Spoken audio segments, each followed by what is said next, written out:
everyone, and welcome to our Professional Insights with Dementia Action Alliance. My name is Laurie Scherrer, and I am part of Dementia Action Alliance on the advisory board. Today, we have the honor of being with Fogg Berry. Kathy is, for the past 18 years, Reverend Fogg Berry has served as a chaplain in long-term care, hospital, and hospice settings.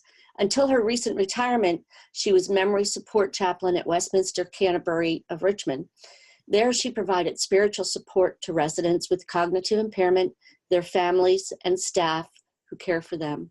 Kathy also served as a chaplain for Bon Secours Hospice, the Virginia Home, the Masonic Home, and at VCU Medical Center.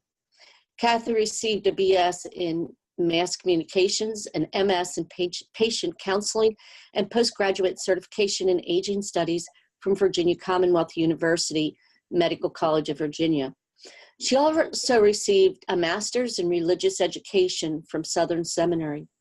She taught spirituality and aging at the School of Allied Health for 10 years and has been a trainer for the Alzheimer's Association since 2002. And she's spoken on spirituality and dementia at statewide, regional, and national conferences. In 2016, Kathy's book, When Words Fail, Practice Ministry to People with Dementia and Their Caregivers, was published. Its companion DVD highlights the book's information and demonstrates through one-on-one interaction how to communicate with and provide spiritual care for people in different stages of dementia. A new book, which she helped edit and wrote 2 chapters for, Dementia-Friendly Worship, a multi-faith handbook for chaplains, clergy, and faith communities, will be published in June of 2019. Congratulations, Kathy, and thank you so much for being with us today. Thank you so much. I'm glad to be here with you. Kathy, could you talk to us about the difference between spirituality and religion? Sure. First, I'd like to just start by saying, spirituality is a topic that we quite often shy away from. And religion, we tend to not want to talk about it because it's such a personal thing for each person. But we are all spiritual beings. Not everyone is religious. Not everyone finds a particular religious faith that they want to follow, but we are all spiritual.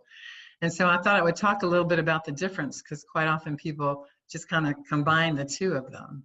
Spirituality is like your inner quest to find meaning in life. Sometimes we might have questions in our mind like, why am I here?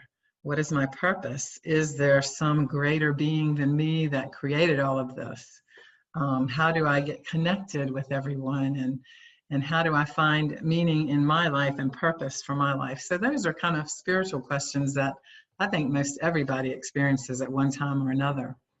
But I would say, one meaning that I read that was very accurate for me talked about how in the search for meaning, finding our spirituality could be expressed through religious practice, but it might just be expressed through having a relationship with nature or with animals or with art or music, or a connection with some philosophical beliefs, or just relationship with friends and family. Well, like I said, not everybody, we all have these spiritual quests and feelings in our life, and some of us find religion to be an answer to that spiritual quest. So we might decide to become a Muslim or Jew or Hindu or Baptist or Catholic, or so for some people they do find a particular religion that they connect with, and doing that, then they often want to join a community of those believers, and so then they might start going to a faith community. But again, that's not for everyone. Some folks are also kind of born into a family that might already be practicing Jews or practicing Muslims or practicing Christians, and so they might continue along that path for their life journey. Or they might get to some point in their life when they go, is this really my spiritual beliefs, or is this the beliefs of my parents and my family? And how do I feel about it? And so they may begin a quest to discover, is this just the faith of my family, or is it my personal faith too? So there's a difference between spirituality and religion. They are tied together somewhat. You can be very spiritual and not religious, but you can't be religious and not spiritual. Does that make sense? Sort of? Okay. Yeah. Because I can go out in nature and listen to the birds and have an inner feeling of peace and Yes. solitude without needing to be praying to God. I could just feel it inside. Is that correct? Right. Yes, absolutely. Absolutely. We all find different sources of strength, the different source of connection with the world and with other people in the world. And some of us find that through religion, but some of us find it through other sources. Yeah. How does someone go about accessing and finding their spiritual needs? And what's the value of finding that spiritual need? Well, I think that all of us have, quite often we just focus on our physical needs or our emotional needs, and we neglect that our spirit is the core of who we are, our soul. What is, when you take everything else away, when we no longer have physical abilities, or maybe we don't have abilities to connect with other people emotionally, we are still who we are. We are still very important beings. And it's that spirit within us that we need to continue to nurture at all times. And that will always be a part of us until the day we take our last breath and that spirit is released. So I think it's a part of taking care of giving ourselves holistic care. We have to pay attention to our spiritual needs too. What are some of the ways we can nurture our spirituality? Is that like something like yoga? Sure. One thing I advise people to do as they're thinking of their spiritual needs, sometimes, when we go to a doctor's office, if you visit a doctor for the very first time, what are they going to do first? They're going to do a spiritual assessment, aren't they? I mean, they're going to do a physical assessment. If you go to a psychiatrist for the very first time, they're going to ask you all these questions about your mental health history, the history of your family. So they're going to assess your mental health. Well, I think that we should also be assessing our spiritual health. And how we can do that, I just have come up with a few questions we can ask ourselves, like, what gives you hope? And what makes you feel at peace? And those questions are only questions we can answer for ourselves. Someone else can't tell us what makes us feel hopeful or what makes us feel peaceful. We have to think about those for ourselves. And think about what gives you a sense of purpose. And again, that's so different for each one of us. For some of us, it may be that we really receive a sense of purpose when we're helping others. For other people, it could be that you feel a sense of purpose when you are working with your hands and creating things. Again, that sense of purpose is unique for each one of us. And those are good questions to ask ourselves in discovering who we are spiritually and what makes us feel the most complete and the most whole. Another thing you could ask is, well, what does make me feel closest to God if you are religious? Or what makes me feel the most complete if you're not? So for example, that might be being out in nature, or it could be taking care of and nurturing animals. It could be being around my family and friends, or it could be sitting in a sanctuary where you hear beautiful church music being played or see lovely stained glass window. It's going to be different for each person.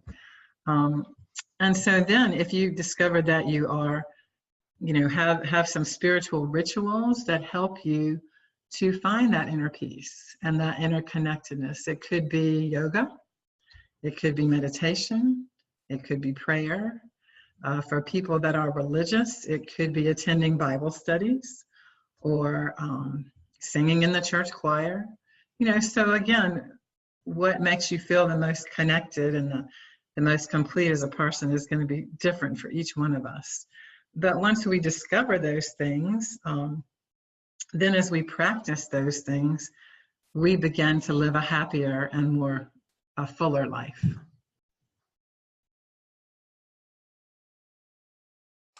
Thank you. I tried to write these down as you were going.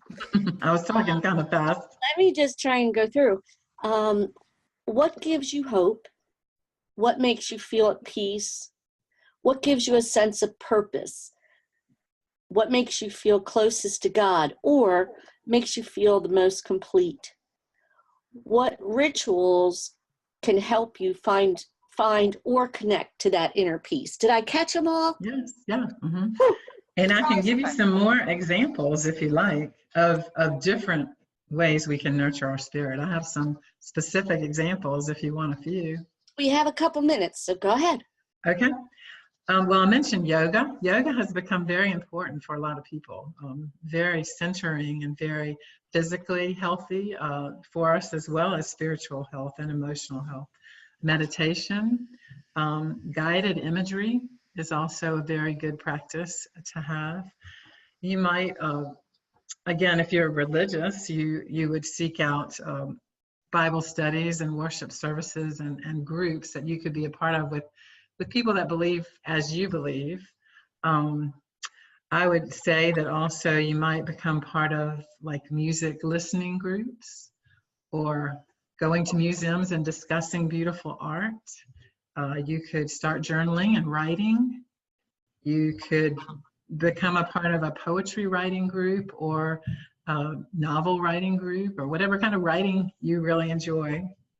You might join a group that does spiritual reminiscing, where you talk about your faith or nurturing your spirit at different points in your life. You know, how was it for you as a child? You know, did you attend a certain faith community, or did you find that you felt the happiest doing a certain thing? Anyway, so you kind of go through your life with another set of people and learn about them as well. So that's a way to connect with people. So those are just some ideas. That's pretty awesome. Thank you. I think for those of us, especially when initially diagnosed with dementia and the doctor tells you basically go home and die, this is important to find our inner hope, to find purpose. Yeah. We really need a purpose in life to keep us going, and just to have the essence of peace and strength within. So your talk has been just fabulous today. Thank you so much for joining us. We really appreciate it. You're so welcome. My privilege. Thank you. And to our listeners, if you've enjoyed this podcast, please look for more on YouTube and subscribe to our YouTube channel. Again, my name is Laurie Scherrer from Dementia Action Alliance, and I've been with Fogg Berry. And I thank you all for listening, and Kathy, thank you for being here. Thank you so much.